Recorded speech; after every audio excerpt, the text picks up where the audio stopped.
Well, I think it proves that they're resilient in what was a close first half, and go back and forth situation in the first half, and gathered things together in the second half, and the kids played better in the second half and earned a hard-fought victory. Leading up to last week, the big goal was let's not overestimate Kokomo, or let's not underestimate Kokomo.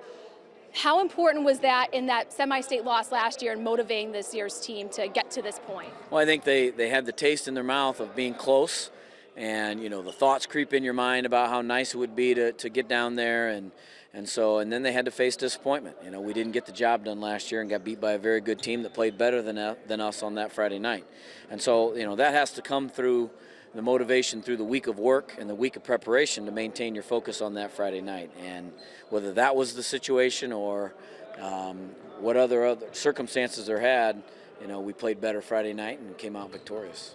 Why is this year's team going to be playing for a state championship? What makes this team so special? Well, I think every team's different, and every team is led by a senior class. And this senior class is a tight group, a hard-working group, a very talented group. And they have led this team all year, and they led us to victory the other night. With the contributions of everybody else on this team. Everybody has a role, but it's led by a senior class that has been strong all year. And then let's talk a little bit about New Pal, #1 in 5A. What have you seen just off the bat, watching a little bit of film, and what's going to be the key in practice this week? Well, they're probably one of the most record-breaking offenses in Class 5A that we've had in recent years. A quarterback that is a state champion quarterback, led them to a state championship last year, and very prolific in everything that they do. They're led by a very accomplished quarterback, and that's always dangerous. But they're very well coached, they're hard-nosed, and they present a great challenge for us Friday night. When preparing for a state championship, obviously a lot of focus goes into it, but just how much fun is this week going to be leading up to playing at Lucas Oil Stadium? Well, honestly, it's another week we get to spend with the kids. When you think about losing and the season culminating, the thing that's most disappointing is not being able to spend each day with this group of guys. And every class has its own character and its own identity, and it's one that this class we've really enjoyed and don't want to see that end. Now we can plan on it. We know it's going to end Friday night, and we just want to go out on a great note and help them accomplish their ultimate goal. Yeah, I mean, let's talk about two Fort Wayne teams and two SAC contenders, actually the one team that you lost to this year.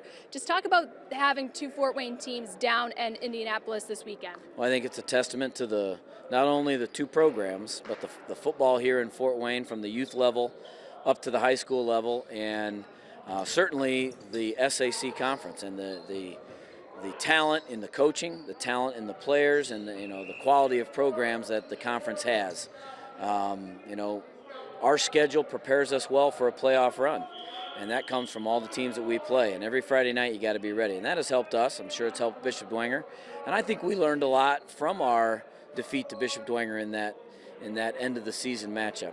Something that was very disappointing, but ultimately made us better, made us more resilient, and maybe made us a little tougher team, and we're able to identify some things that we needed to work on to become better in the playoffs, and I think that helped. And do you think starting the playoffs with not being undefeated kind of takes the pressure off a little bit as well? Well, I don't know. What their minds are. I don't know. For us, we want to win them all. But when you do suffer a defeat, it's usually because somebody exposed something you weren't doing well, and we're able to identify those things and get to work on fixing them. And I think that's helped us improve during the playoff run.